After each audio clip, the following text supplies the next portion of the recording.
The Zionist movement until 1948 was not particularly interested in the Jewish communities in the Arab world because they wanted to create a European country, and they regarded the Arab Jews as Arabs.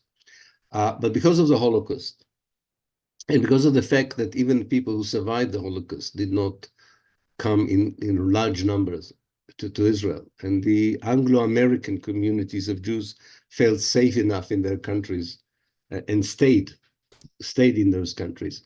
There was a demographic issue, and that's when the Zionist leadership or the early young Israeli leadership decided to make an effort and bring the Jews from the Arab countries.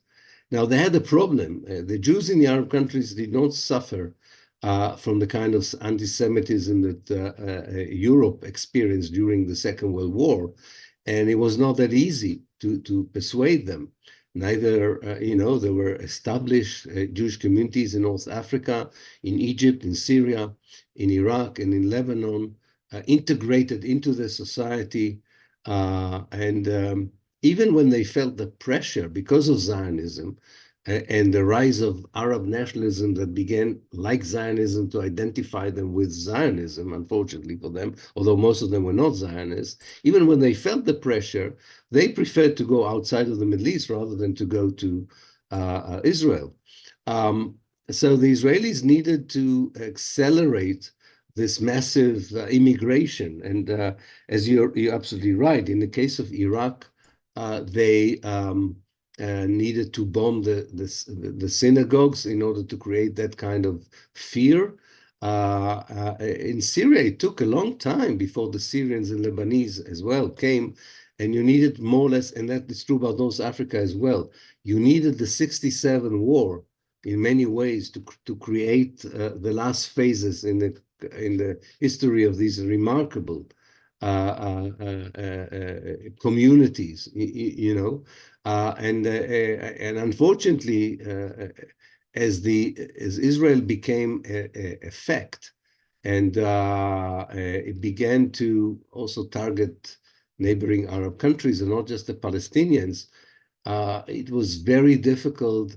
Even if you were a genuine Syrian Jew who had nothing to do with Zionism, it was very difficult to persuade those around you that this is the case, So they fell prey to Zionism on the one hand, and a certain kind of Arab nationalism that also was anti-Jewish, because it equated, as Zionism did, it equated Judaism with Zionism.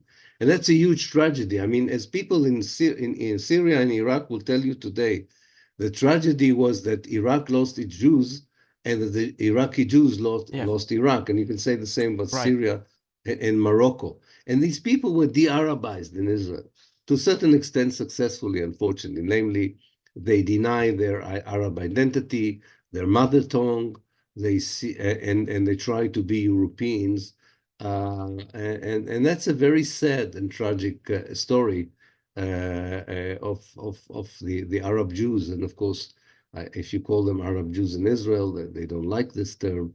But that's what they are. They are Arabs of a Jewish religion.